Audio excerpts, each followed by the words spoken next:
कभी भी कोई डॉक्टर आपको कहता है कि हार्ट की आर्टरीज में, वेन्स में ब्लॉकेज है, 70% तक है, तब तो आप बिल्कुल हंसी खुशी रहिए, कोई चिंता की बात नहीं। 75 है, 80 है, 85 है, तो आप चिंता करिए और इस ब्लॉकेज को निकालने के लिए कुछ काम शुरू करिए। आप बोलेंगे ऑपरेशन है, ऑपरेशन उसका इलाज नहीं है। क्यों इलाज नहीं है मैं बताता हूं आपको। ऑपरेशन होता क्या है? एक ऑपरेशन है जिसमें आपको एंजियोप्लास्टी किया जाता है। एंजियोप्लास्टी में क्या होता है कि मैंने बताया ये जो एक तरह की आर्टरी है, मान लीजिए इसमें से ब्लड जाना है और ये रुक गई है, तो डॉक्टर एक छोटी सी स्प्रिंग है वो आपके आर्टरी में डालेगा, कट करेगा, यहाँ से आर्टरी को उठाएगा और स्प्रिंग उसमें इंसर्ट कर देगा। वो स्प्रिंग इतनी बड़ी होती है, वो जो बॉल पेन में आपने देखा है कि स्प्रिंग होती है, एग्जैक्टली वही स्प्रिंग, एग्जैक्टली वही स्प्रिंग, बस उसमें मेडिकेशन किया हुआ होता है, दवा उस पर लपेटी हुई होती है। वो स्प्रिंग 10 रुपए की बनती है, लेकिन आपके हार्ट में डलने के बाद उसकी कीमत 2 लाख रुपए हो जाए, सिर्फ 10 रुपए की बनती है। आपको हैरानी होगी ये जानकर कि इतनी लूट मची है। हाँ, इतनी ही लूट मची है इस देश में। 10 रुपए की चीज को आपके हार्ट में डाल के वो कहेगा कि अब तो 2 लाख का बिल हो गया, 2.5 लाख का बिल हो गया, 3 लाख का बिल हो गया। आपको पता नहीं है, आप क्रॉस चेक नहीं करते और हम ये मान के बैठे हैं कि ये तो भगवान है जो डॉक्टर है। लेकिन आपको मालूम नहीं है कि भगवान जब होता था डॉक्टर तब होता था, अब नहीं है। अब तो वो शैतान से भी ज्यादा खतरनाक है। भगवान फिर भी आपकी जान ही लेगा, ये तो इतना शैतान है कि जान भी लेगा, पैसे भी निकाल लेगा आपके घर से। हाँ, ये तो शैतान से भी ज्यादा खतरनाक। इसलिए मैं आपको थोड़ा अवेयर करना चाहता हूं कि हार्ट की प्रॉब्लम लेके कभी भी किसी डॉक्टर के पास आप जाएं और कोई डॉक्टर आपको ये कह दे कि आपका कोलेस्ट्रॉल बढ़ गया, इसके कारण ब्लॉकेज आ गया है, या ट्राइग्लिसराइड बढ़ गया, इसके कारण ब्लॉकेज आ गया है, तो आप बिल्कुल मत घबराइए जब तक आप अपनी रिपोर्ट नहीं देख लेते कि इसमें कितना % है। अगर 70 या 70 से नीचे है तब तो चिंता करने की बात ही नहीं। घर आइए, आराम से सोइए, खाइए पीजिए। 70+ है तो जरूर थोड़ी चिंता की बात है, लेकिन उस चिंता को दूर करने के लिए कुछ उपाय हैं जो मैं आपको बताना चाहता हूँ। ऑपरेशन उसका उपाय नहीं है। क्यों? मान लीजिए उसने एक आर्टरी को कट किया और एक स्प्रिंग डाल दिया। स्प्रिंग मैंने कहा इतनी सी है, इतनी सी स्प्रिंग यहां आ गई, ठीक है। अब ये स्प्रिंग डाल दी तो इसमें होगा क्या कि आर्टरी का थोड़ा एक्सपेंशन हो गया, तो खून ज्यादा जाने लगेगा। 1-2 दिन आपको बहुत रिलीफ लगेगा, लेकिन आगे और पीछे जहां स्प्रिंग है ना, उसके आगे और उसके पीछे वहां फिर जमा हो जाएगा क्या? कचरा, कीचड़, कोलेस्ट्रॉल फिर जमा हो गया, तो फिर तकलीफ आएगी आपको। फिर दोबारा आप डॉक्टर के पास जाएंगे, फिर कहेगा आपको एक और एंजियोप्लास्टी कराना पड़ेगा। तो जहां पे उसने स्प्रिंग डाला था उसके आगे पीछे और एक डाल देगा, फिर आपका 2-2.5 लाख का खर्चा। फिर उसमें क्या होगा, जहां स्प्रिंग पड़ गई वहां से तो ब्लड निकल गया, फिर उसके आगे और पीछे फिर वही समस्या। मतलब सीधा सा ये है कि ब्लॉकेज होने की टेंडेंसी जब तक आपके ब्लड में रहेगी तब तक ये होता ही रहेगा, आप चाहे कितनी एंजियोप्लास्टी करा दीजिए। और एक आर्टरी में 2 या 3 से ज्यादा एंजियोप्लास्टी हो नहीं पाती क्योंकि वो बहुत वीक हो जाती है। तब डॉक्टर आखिर में कहता आप बाईपास सर्जरी करा लो। बाईपास सर्जरी में क्या होगा, जो आर्टरी है उसके पैरेलल एक दूसरी आर्टरी लगाएगा और इसको बंद कर देगा। लेकिन अगर ब्लॉकेज की टेंडेंसी उसमें भी बनी हुई है तो थोड़े दिन में उसमें भी ब्लॉकेज आ जाएगा। कीचड़ भरने की अगर नाली में टेंडेंसी है तो नाली कितनी भी नहीं बनाते रहो, कीचड़ भरने ही वाला है। आप कुछ ऐसी व्यवस्था करो कि पानी के साथ नाली में कीचड़ ही ना जाए, ब्लड में कोलेस्ट्रॉल बढ़े ही नहीं, ट्राइग्लिसराइड बढ़े ही नहीं। और कोलेस्ट्रॉल बढ़े तो वो बढ़े जो अच्छा वाला है, जिसको हम HDL कहते हैं। खराब वाला क्यों बढ़े, LDL और VLDL। तो मूल बात जो हमें समझने की है वो ये कि हार्ट की प्रॉब्लम में कभी भी आपको डायग्नोसिस कर दिया किसी डॉक्टर ने कि आपको हार्ट अटैक आने वाला है, हार्ट फेल होने वाला है, कार्डियक अरेस्ट होने वाला है क्योंकि आपकी आर्टरीज में यहाँ ब्लॉकेज है, यहाँ ब्लॉकेज है, तो इसमें चिंता नहीं करना है, चिंतन करना है। चिंता करेंगे आप, घबराएंगे, घबराहट में वो सारे पैसे आपके निकाल लेगा क्योंकि यही आपका वीक पॉइंट है। आप चिंतन ये करिए कि मेरे ब्लड में जो खराब कोलेस्ट्रॉल है वो बढ़ क्यों रहा है, ये कम हो जाना चाहिए। अब ब्लड में खराब कोलेस्ट्रॉल बढ़ने से ही ब्लॉकेज है, तो खराब कोलेस्ट्रॉल बढ़ने के कारण जान लीजिए। किन कारणों से खराब कोलेस्ट्रॉल बढ़ता है और किन कारणों से अच्छा कोलेस्ट्रॉल बढ़ता है। जिंदगी में जितने भी लोग डालडा खाते हैं, डालडा आप समझते हैं, वेजिटेबल ऑयल, ये डालडा सबसे खराब वस्तु है जो खराब कोलेस्ट्रॉल को बढ़ाती है। खराब कोलेस्ट्रॉल मैंने फिर बोला, एलडीएल और वीएलडीएल। एलडीएल और वीएलडीएल आपके खून में सबसे ज्यादा तब बढ़ता है जब आप डालडा खाते हैं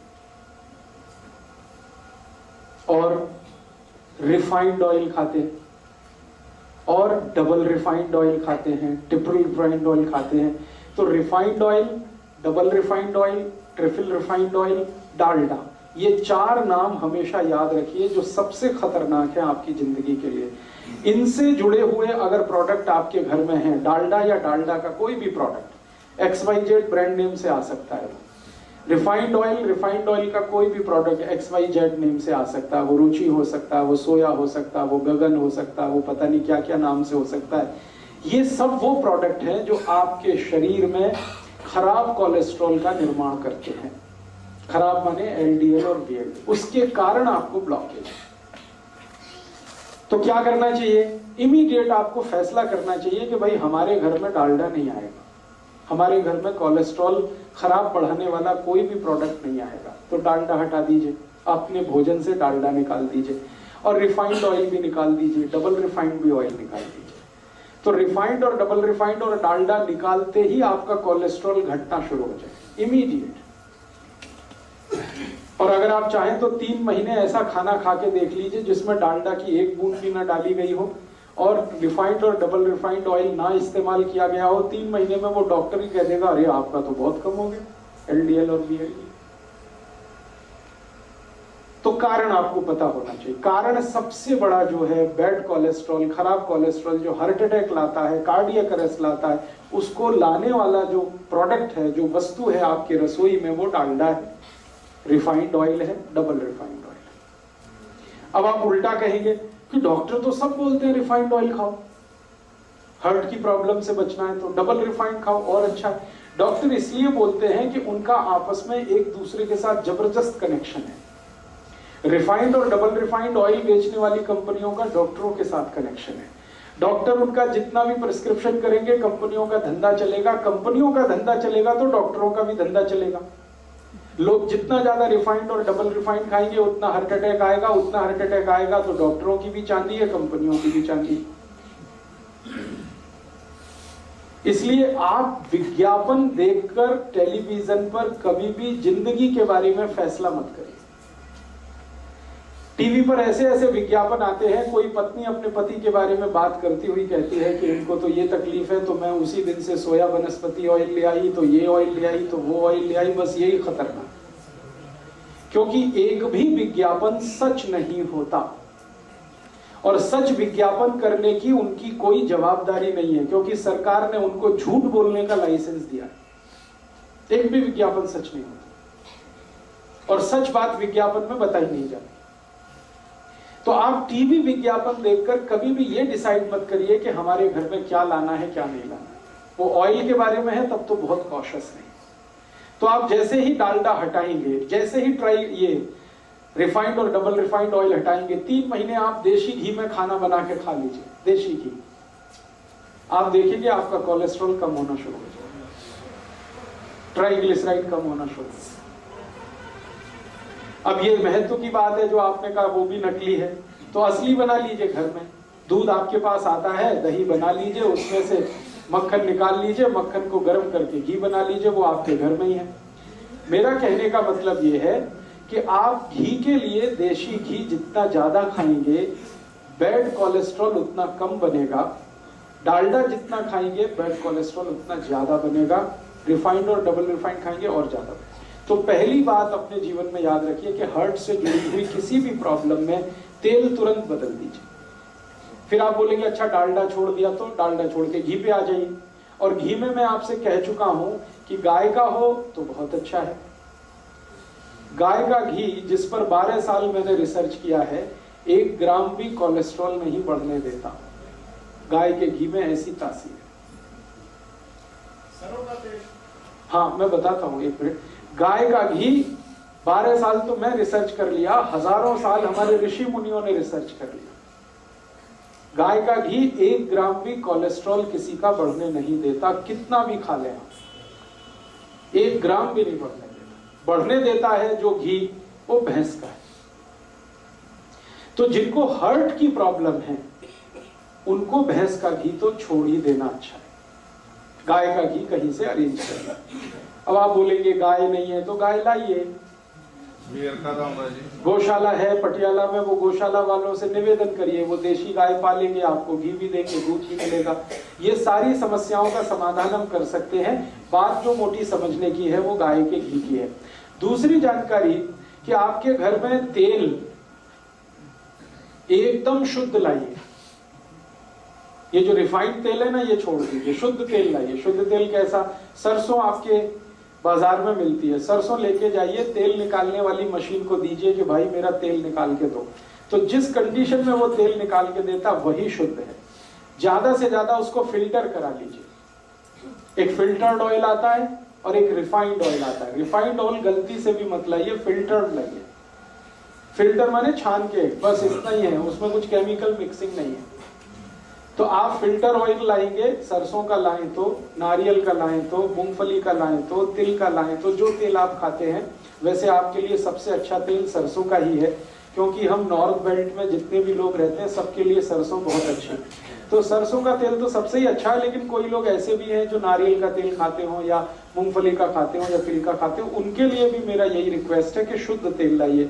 नारियल का लाएं तो, तिल का लाएं तो, मूंगफली का लाएं तो। आप कहेंगे वो बहुत गाढ़ा होता है।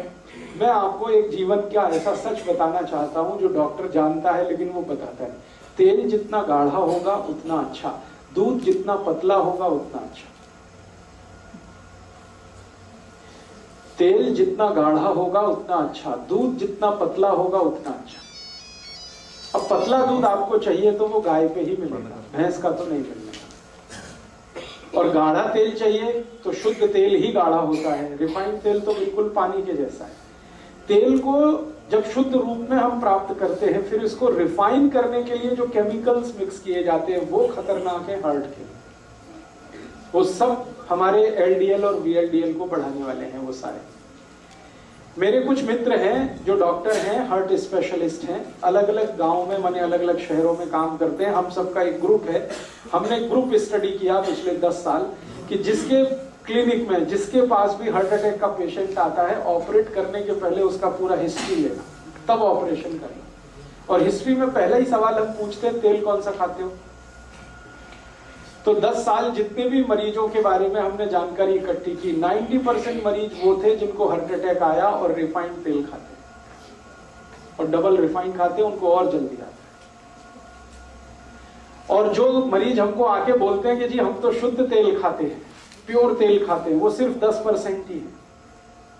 माने 90% खतरा ज्यादा है हार्ट अटैक होने का जब आप रिफाइंड तेल खा रहे हैं, डालडा खा रहे हैं, डबल रिफाइंड खा रहे हैं।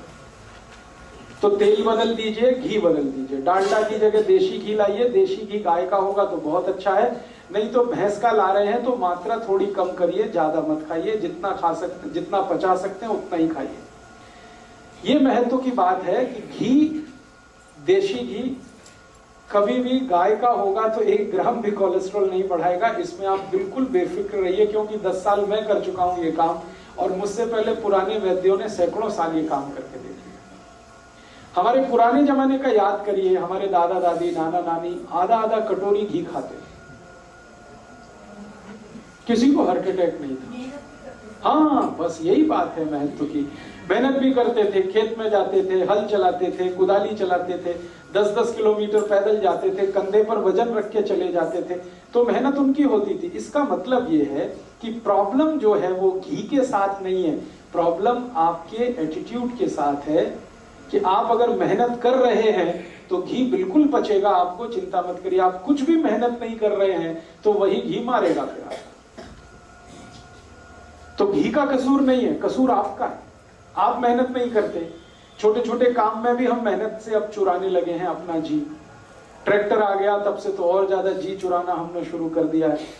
हर काम के लिए और स्कूटर या मोटरसाइकिल यूज करते हैं, कार यूज करते हैं। सब्जी भी लेने जाएंगे तो उसके लिए हमें ये सब लगता है। पैदल चलना हमारा इतना कम हो गया है, पहले बहुत पैदल चला जाता था, साइकिलें होती थी, पैदल चलते थे, तो ये सब फिजिकल वर्क पहले था, अभी बहुत कम है। तो इसमें घी का क्या दोष है? आप घी को गाली क्यों देते हैं? अपने को गाली दीजिए ना, हम मेहनत नहीं करते, हम निकम्मे हो गए, हम कामचोर हो गए, इसलिए ये प्रॉब्लम। इसमें घी का कोई दोष नहीं। घी का दोष तब आएगा जब आप मेहनत भी करें और उसके बाद भी आपका कोलेस्ट्रॉल बढ़े तब, लेकिन ऐसा कभी हुआ नहीं आज तक। मेहनत करने वालों को घी बहुत अच्छे से डाइजेस्ट होता है। तो इसलिए आप घी तो रखिए, देशी घी अपने घर में, रसोई में। डालडा निकालिए, रिफाइंड और डबल रिफाइंड हटाइए, तो तुरंत आपका कोलेस्ट्रॉल घटना शुरू हो जाएगा। दूसरी एक जानकारी मैं कल दे चुका हूं आपको, रिपीट कर रहा हूं, जैसे ही नमक बदल देंगे आपका कोलेस्ट्रॉल कम हो जाएगा। नमक कल मैंने बताया, समुद्री नमक छोड़कर आप सेंधा नमक पे आ जाएंगे, काले नमक पे आ जाएंगे, कोलेस्ट्रॉल अपने आप गिरने लगेगा, ट्राइग्लिसराइड गिरने लगेगा। तो ये दूसरी बात याद रखिए। और तीसरी बात ये याद रखिए कि जितनी ज्यादा छिलके वाली दाल और छिलके वाली सब्जियां खाएंगे उतना ही कोलेस्ट्रॉल आपका घटता चला जाएगा।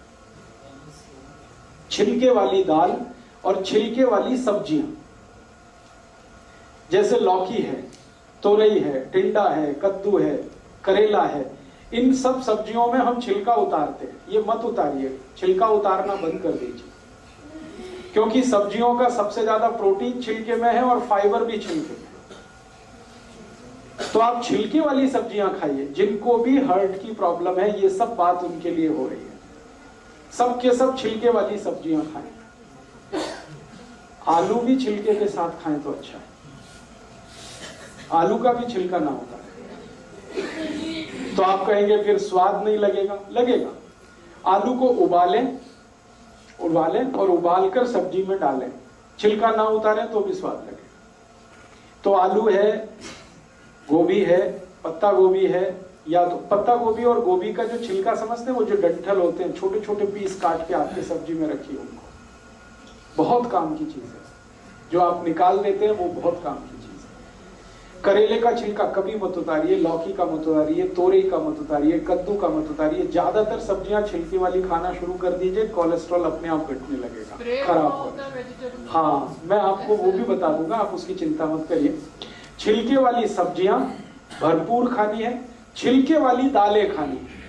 मूंग की दाल खानी है तो छिलके वाली, उड़द की दाल खानी है तो छिलके वाली, माँ की दाल खानी है तो उस पर छिलका रहे, अरहर की दाल में छिलका, माने बिना पॉलिश की हुई दाल छिलके वाली। और चावल भी आप खाइए, वो भी छिलके वाला।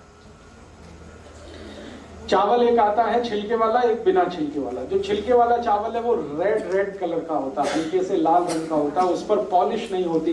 तो बिना पॉलिश किया हुआ चावल खाइए, बिना पॉलिश की हुई दाल खाइए। हाँ, पकेगा। कैसे पकेगा, तरीका मैं बता देता हूँ। हाँ, ब्राउन राइस, ब्राउन राइस जिसको आप कहते हैं, वो छिलके सहित होता है, इसलिए ब्राउन है। वो बहुत अच्छे से पकता है। कैसे पकता है? चावल को पकाते समय थोड़ा 2 बूंद घी डाल दीजिए, बहुत अच्छे से पकता है, बहुत अच्छे से पकता है। या चावल पकाते समय थोड़ा नींबू निचोड़ दीजिए उसमें, बहुत अच्छे से पकता है। एक एक दाना उसका खिला अलग रहता है। तो छिलके वाला चावल, छिलके वाली दालें, छिलके वाली सब्जियां, ये सब खाना है। हर उस मरीज को जिसको कोलेस्ट्रॉल बढ़ा है, हार्ट के अटैक आने की संभावना है, या आर्टरीज और वेन्स में कचरा जमा हो गया। 3 बातें हुई। चौथी बात और एक जानकारी दे दूं कि जो रोटी आप खा रहे हैं, रोटी मोटे अनाज की खाइए। जितना मोटा अनाज उतना ही हार्ट के लिए अच्छा। जैसे मक्की है, बहुत अच्छी है हार्ट के लिए। बाजरी है, बहुत अच्छी है हार्ट के लिए। ज्वारी है, बहुत अच्छी है हार्ट के लिए। गेहूं उतना अच्छा नहीं है हार्ट के लिए। अगर गेहूं खाना ही है तो अकेला गेहूं मत खाइए, उसमें मिक्स करिए। क्या मिक्स करें? थोड़ा चना मिक्स कर दीजिए, थोड़ा सोयाबीन, थोड़ी ज्वारी, ऐसी चीजें मिक्स करिए जो मोटे अनाज में आती है। फिर उसकी रोटी बनाइए। मिस्सी रोटी कहते हैं या क्या रोटी कहते हैं? मिस्सी रोटी, यस, वो खाइए आप। गेहूं की रोटी कभी भी मत खाएं, ना खाएं वो सभी पेशेंट जिनको हार्ट की प्रॉब्लम है। मिस्सी रोटी खाएं, मोटी रोटी खाएं। और जब गेहूं आप पीसने के लिए लेके जाते हैं चक्की पर, और गेहूं के साथ बहुत सारी चीजें, तो उसको बोल करके मेरा आटा मोटा पीसो। बारीक मत पीसो। और बिना रोले तो हाँ, मेरा आटा मोटा पीसो, बारीक मत पीसो। और वो आटा घर में लाके कभी भी छलनी से छानना नहीं, क्योंकि उसकी जो चोकर आपने निकाल दी वही आपके हर्ट को बचाने वाली है। जो ऊपर के छिलके हैं, जो चोकर है, वही आपके खून को पतला करती है। तो इसलिए इस तरह से आप अपने लाइफ को थोड़ा एडजस्ट करिए। अगर हर्ट की प्रॉब्लम, अगर आपने ये सब शुरू कर दिया और थोड़ी 2-3 चीजें और अगर कर सकें तो बहुत अच्छा है। शाम को मैंने कहा खाने के बाद कम से कम 1000 कदम पैदल चलना, आपको वॉकिंग करना शाम को बहुत जरूरी है। दोपहर के खाने के बाद आराम करना बहुत जरूरी है, थोड़ा वज्रासन में बैठना बहुत जरूरी है। ये सब करते हुए अगर आपने अपने आप को ढाल दिया तो मैं आपको स्टाम्प पेपर पर लिख के देता हूं, जिंदगी में कभी भी हार्ट अटैक नहीं आएगा, कितना भी कोलेस्ट्रॉल बढ़ा हुआ रहने दो। और लगातार आप इस हैबिट में आ जाएंगे जो मैं बता रहा हूं, तो आपका 6-8 महीने में कोलेस्ट्रॉल अपने आप ही खत्म हो जाएगा। आप हैरान हो जाएंगे कैसे हो गया। आपने फूड हैबिट्स थोड़ी सी चेंज की, वो हो गया। जो खराब कोलेस्ट्रॉल बढ़ाने वाली चीजें हैं वो हटाते गए, और जो अच्छा कोलेस्ट्रॉल बढ़ाने वाली चीजें उनको बढ़ाते गए, आप ठीक हो गए। तो बिना मेडिसिन के, बिना ट्रीटमेंट के, बिना ऑपरेशन के आप अपने हार्ट की प्रॉब्लम को ऐसे ठीक करें। अब आप बोलते हैं इसमें और कुछ कर सकते हैं, हाँ, और अगर कुछ कर सकते हैं तो कर लीजिए। कुछ ऐसी चीजें खाइए जो कल से मैं बात कर रहा हूं, जो एल्कलाइन है। सारी एल्कलाइन चीजें खून को गाढ़ा होने से बचाती हैं और पतला बनाती। तो आप बोलेंगे क्या खाएं, बहुत सारी चीजें हैं हमारे आसपास। सबसे एल्कलाइन चीज है हमारे भोजन में या आसपास की रसोई में और पड़ोस में, आंवला। भरपूर आंवला खाइए। अब भरपूर आंवला खाने से मतलब नियमित रूप से आंवला खाइए, ये नहीं कि 1-2 किलो एक बार में खा जाए। भरपूर खाने का माने नियमित खाइए, 6 महीने, 8 महीने, साल भर 2 आंवले रोज खाइए। जिनको भी हार्ट की प्रॉब्लम है, ड्राई खा लें, चटनी बना के खा लें, मुरब्बा बना के खा लें। फिर कोई बोलेगा मुझे डायबिटीज भी है और हार्ट की भी प्रॉब्लम है, तो जो डायबिटिक है वो मुरब्बे वाले आंवले को पानी में धो के उसे खा लें। आंवले की कैंडी आती है उसे खा लें। आंवला किसी भी रूप में खाना, 2 बहुत खून को व्यवस्थित करता है आंवला, एक चीज। दूसरी और चीज क्या खा सकते हैं, अगर आपकी थोड़ी भी कैपेसिटी है खर्चा करने की, तो आप ये एलोवेरा जूस पी लें। बहुत एल्कलाइन है और खून को एकदम व्यवस्थित कर देता है। एलोवेरा जूस आसानी से उपलब्ध है, पटियाला में मिलता है। गुरप्रीत भाई से आप संपर्क कर लें, उनके पास व्यवस्था है। और भी कहीं मिलता हो, स्वामी रामदेव जी के यहाँ मिलता है, वहां से भी आप ले सकते हैं। एलोवेरा फ्रेश कितना खाया जा सकता है? हाँ, एलोवेरा फ्रेश अगर खाना चाहते हैं तो बहुत ही बढ़िया होगा, जूस से भी अच्छा होगा। एलोवेरा फ्रेश खाने का तरीका बता देता हूँ। उसका जो पत्ता आता है ना, वो काट के ऊपर वाला छील देना, उसको छिलका उतारना। हाँ, उतारना खाने के लिए। फिर अंदर का जो गूदा है, फल, वो चबा के खा लीजिए। एक दिन में 10 से 15 ग्राम से ज्यादा मत खाइए। बहुत कड़वा है, बहुत तीखा है। उसको ग्राइंड करके पानी में, हाँ, ले सकते हैं, ग्राइंड करके पानी में ले सकते हैं। उसकी चटनी ले सकते हैं, चबा के खा सकते हैं, कैसे भी खा सकते हैं। अचार आता है तो अचार खा लीजिए। सर उसका जो छिलका है, दूसरी चीजों का तो छिलका खाना है। हाँ, एलोवेरा का छिलका ही एक है जिसको आप डाइजेस्ट नहीं कर सकते। वो डाइजेस्ट आप कर नहीं पाएंगे, इसलिए मैंने उतरवा दिया। बाकी सभी छिलके आप डाइजेस्ट कर पाते हैं। तो एलोवेरा का गूदा ले लीजिए। ऐसे ही हमारे पास बहुत एल्कलाइन चीज है, गाजर। अभी 4 महीने गाजर का सीजन आ गया, खूब गाजर खा लीजिए। माने नियमित रूप से, खूब जहां भी मैं शब्द इस्तेमाल करूंगा, नियमित रूप से 3-4 महीने खा लीजिए। 2 गाजर रोज, 3 गाजर रोज चबा के खा लीजिए। बहुत एल्कलाइन है गाजर। मूली है जी, डायबिटीज वाले जरूर खा लें। भगवान का बनाया हुआ कोई भी मीठा पदार्थ डायबिटीज वाले खूब खाएं। आदमी का बनाया हुआ कुछ ना खाएं। ये सारी खतरनाक बीमारी आदमी के बनाए हुए मीठे पदार्थ में, जिसमें वो चीनी डाल देते हैं। गाजर भगवान की बनाई है, आप खूब खाएं जी। एलोवेरा जूस के लिए उसके प्रिस्क्राइब है बॉटल के ऊपर 30 ml to 50 ml आप ले। 30 ml की तो जरूरत नहीं है, वो उन्होंने प्रेस्क्रिप्शन दिया है, शायद वो बहुत हाई डिग्री किसी पेशेंट को ध्यान में रख के। मैं आपको कह रहा हूं कि 10 से 15 ml ही पर्याप्त है। 30 ml बहुत ज्यादा है। नॉर्मल आदमी के लिए ठीक नहीं। वो बॉटल पे इसलिए भी लिखा गया है कि बिके, सब जगह बेचने का प्रॉब्लम आ गया ना।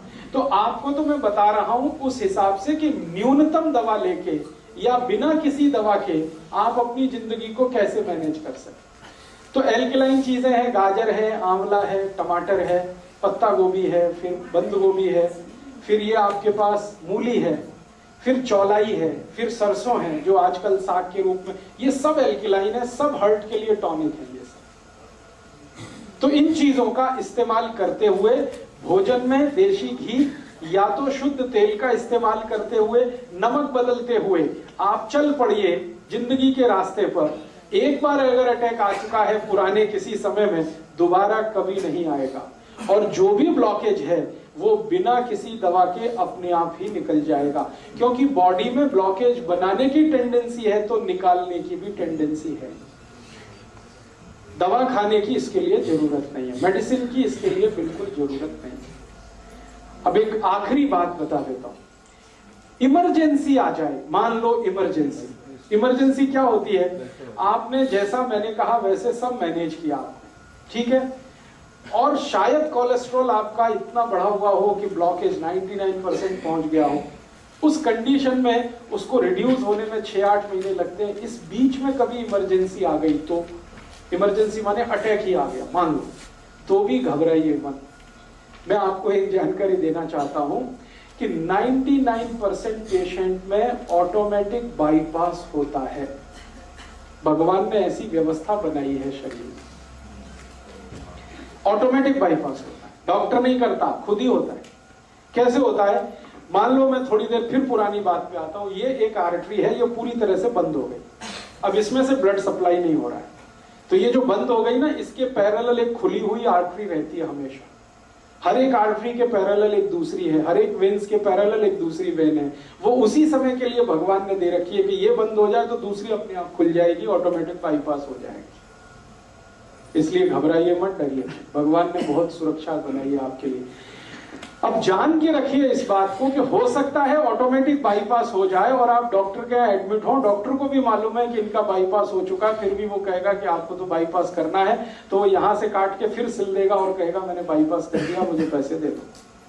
और हो सकता है उसने कुछ नहीं किया हो, क्योंकि बाईपास तो ऑटोमेटिक हो चुका है। ये सभी के शरीर में होता है, हर एक व्यक्ति के शरीर में होता है। हृदय की व्यवस्था ऐसी भगवान ने बनाई।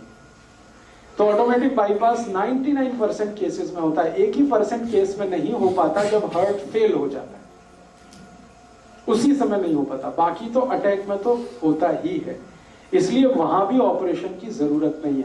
हाँ, एक चीज जरूर ध्यान रखिए कि मान लीजिए इमरजेंसी है, आपको बहुत तेज पेन हो रहा है, एंजाइना का माने अटैक का, रात के 2:30-3 बजे के आसपास ही आता है। क्यों आता है वो जानना बहुत इंटरेस्टिंग है। शरीर के जितने ऑर्गन्स है ना, इंटरनल ऑर्गन्स, हार्ट है, किडनी है, लीवर है, इन सब का वर्किंग जो काम करने का एक खास समय है। एक खास समय पर हार्ट बहुत ज्यादा काम करता है, एक खास समय पर किडनी ज्यादा काम करती है, एक खास समय पर लीवर ज्यादा काम करता है। उसकी मैंने लिस्ट दी है, बाहर एक किताब है, 2 किताबों में ये लिस्ट है पूरी। आपका स्वास्थ्य आपके हाथ और अहिंसात्मक चिकित्सा, 2 किताबों में हर एक ऑर्गन का टाइम पीरियड मैंने दिया हुआ है कैलकुलेट करके कि ये हार्ट है, इसके काम करने का समय ही है 2:30 बजे से 4:30 बजे तक। ये ज्यादा काम करता है, बाकी समय काम नहीं करता ऐसा नहीं है, कम करता है। इसी तरह किडनी का समय है, इसी तरह लीवर का समय। तो जब ज्यादा काम करने का समय है हार्ट का, अटैक उसी समय आएगा। तो ज्यादातर अटैक 99% सुबह 2:30 बजे से 4:30 बजे के बीच में ही आते हैं। उस समय के लिए क्या करें? बहुत तेज पेन होगा, बहुत तेज तकलीफ आएगी, तो मैं आपको एक दवा का नाम बताता हूं, वो सब नोट करके रखें। ये रामबाण दवा है, बहुत सस्ती आती है, होम्योपैथी की दुकान में ये मिलेगी। इस दवा को आप इस्तेमाल करें जैसे सॉर्बिट्रेट इस्तेमाल करते हैं। सॉर्बिट्रेट के बारे में आप जानते हैं, गोली है जो जीभ के नीचे डॉक्टर कहता है रख लो। ये एक दवा ऐसी ही है होम्योपैथी में, वो बिल्कुल ऐसे ही काम करती है, आपको मरने से तो बचा ही लेगी। उस दवा का नाम है एकोनाइट, ACONITE, ACONITE, ACONITE। एकोनाइट। इसके आगे एक नंबर लिखना पड़ेगा, नंबर नहीं मिलेगी, 200 लिख दीजिए। एकोनाइट 200, ये लिक्विड फॉर्म में 5 मिलीलीटर की शीशी खरीद के रखिए, 10 रुपए की आती है, और उतनी शीशी से 100 लोगों की जिंदगी आप बचा सकते हैं। क्या करना है इसको, जब बहुत तेज एंजाइना का पेन है, हार्ट एरिया में, हार्ट रीजन में बहुत तेज पेन हो रहा है, इस दवा की एक बूंद जीभ पे डाल दीजिए पेशेंट की, एक ही बूंद। 5-7 मिनट में ही वो कहेगा हाँ बहुत रिलीफ हो गया, ठीक है।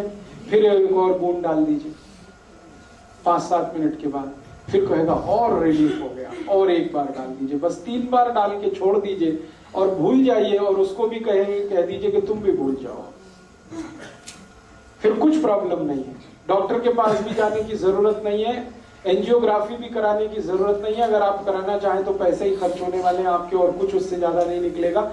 आपने उसको रोक लिया मरने से, अब क्या करना है वो मैं पीछे सब बता चुका हूं। उसका घी बदलवाइए, उसका तेल बदलवाइए, उसका दूध बदलवाइए, भैंस का पी रहा है तो गाय का लाइए, घी ला रहा है तो गाय का लाइए, फिर उसको कहिए नमक बदलो, फिर छिलके वाली दालें शुरू करो, छिलके वाली सब, ये सब उसको शुरू कर दीजिए उसकी डाइट, और 5-6 महीने के बाद वो बिल्कुल नॉर्मल हो जाएगा।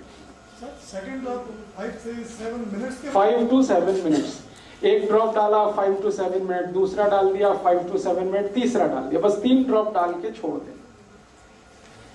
ये एक छोटी सी जानकारी मैंने आपको हार्ट और हार्ट से होने वाली प्रॉब्लम्स के बारे में दी है।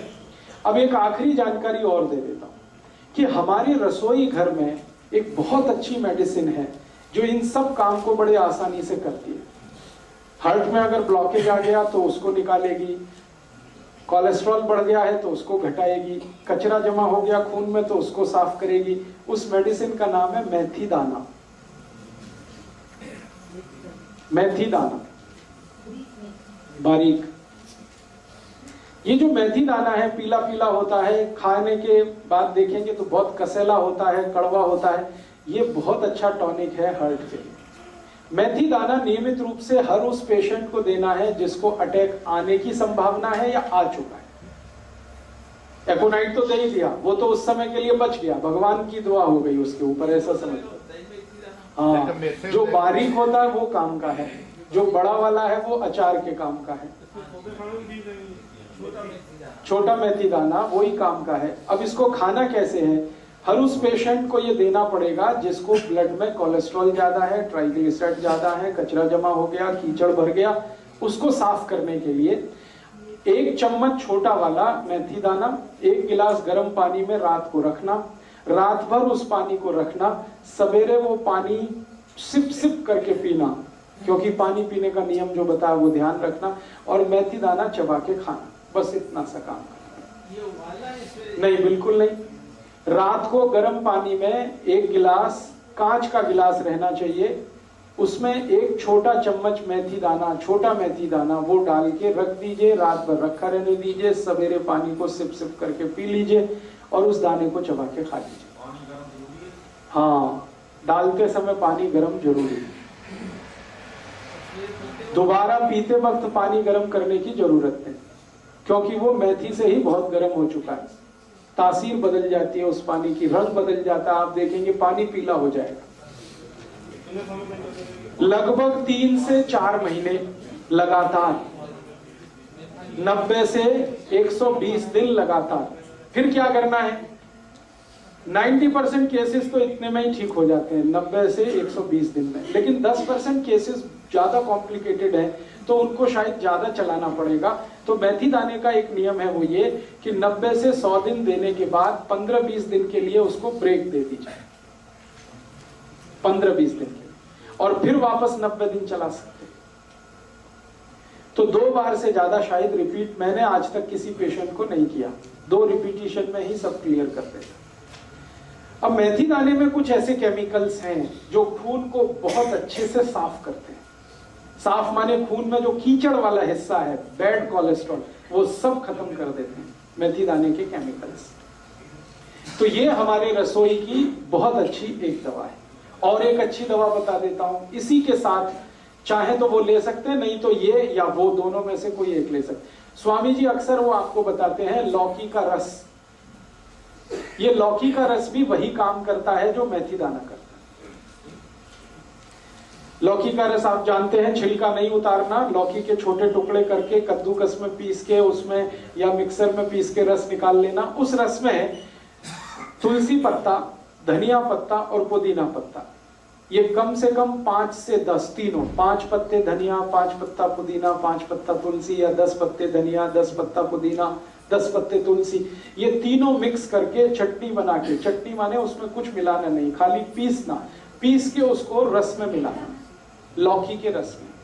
और इस रस की मात्रा 1 कप, 1 कप माने 150 ml। फिर से रिपीट करता हूं, लौकी का रस निकालना है बिना छिलका उतारे, और उसमें 5 से 10 पत्ते धनिए का, 5 से 10 पत्ते पुदीने का, 5 से 10 पत्ते तुलसी का, तीनों पीस के डालना है। 1 कप रस होगा और इसमें तीनों पत्ते पीस के डाल दिए। अब ये पीना है। इसको सबसे अच्छा पीने का समय है सवेरे खाली पेट, और अगर सवेरे खाली पेट कोई नहीं पी पाता, कारण कुछ भी हो उसका, तो दोपहर को खाने के बाद तो जरूर लेना है, शाम को ये नहीं ले सकते। सवेरे तो खाली पेट पानी भी पीना जी, कितना चਿਰ बाद? तो पानी पीने के लगभग 40 मिनट बाद, 40 से 45। एलोवेरा का जूस भी है जो बनाना है घर में, वो भी हाँ, उसमें और 40 मिनट जोड़ दीजिए। पानी ले लीजिए, एलोवेरा जूस ले लीजिए, फिर 40 मिनट जोड़ के और आप ये रस ले लीजिए लौकी का, और अगर कुछ लेना है तो 40-45 मिनट गैप रखिए। हर एक दवा से दूसरी दवा के बीच में 40 मिनट से लेकर 1 घंटे का गैप बहुत जरूरी है। आयुर्वेद की कोई भी दवा खाने के इमीडिएट बाद ले सकते हैं। अब आप पूछेंगे खाने के इमीडिएट बाद तो लस्सी पीनी है, तो लस्सी पी लीजिए, फिर 40 मिनट बाद ले लीजिए। खाने के इमीडिएट बाद लेंगे, उसके आगे नहीं जा सकते, माने लंच टाइम तक आपको ये पी लेना है। शाम का समय इसके लिए अच्छा नहीं है।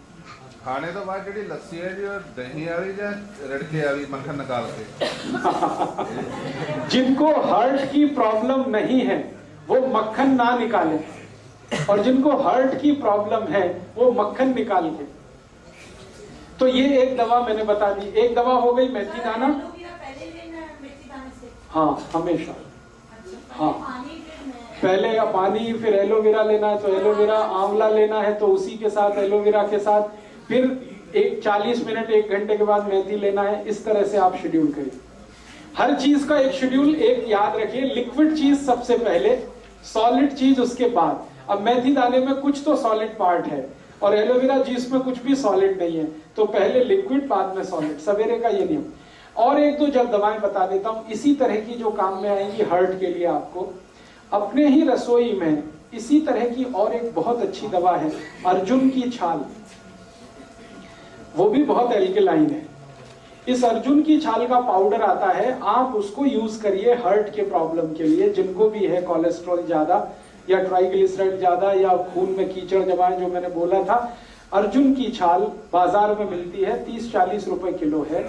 इसमें शहद मिला के, शहद नहीं मिला सकते तो गुनगुने पानी में मिला के, है जी, 100 रुपए किलो, तब तो आपको ठग लिया किसी ने। अगर आप उसको थोक बाजार से खरीदेंगे 30 से 40 रुपए किलो से ज्यादा भाव नहीं है उसका पूरे भारत में। आप थोक में खरीद लीजिए ना, मैं कह रहा हूं मार्केट थोक में जाइए, 30 से 40 रुपए किलो से ज्यादा भाव ही नहीं है उसका। तो आप जो है अर्जुन की छाल का पाउडर, इसको भी इस्तेमाल कर सकते हैं हार्ट पेशेंट के लिए, ये भी बहुत एल्केलाइन है। और 1-2 चीजें बताता हूं जो इसी तरह से एल्केलाइन है और हार्ट के लिए बहुत। पाउडर ही लेना अर्जुन की छाल, शहद लेना है, शहद नहीं है तो गुनगुने पानी में मिला के लेना है। हाँ, क्वांटिटी माफ करिए, भूल गया। कभी भी लेना है अर्जुन की छाल का पाउडर एक बार में तो आधा टी स्पून, 1 टेबल स्पून है 1 टी स्पून आधा, इतना ही लेना है एक बार में, एक दिन में, फिर दूसरे दिन लेना है, फिर उतना ही।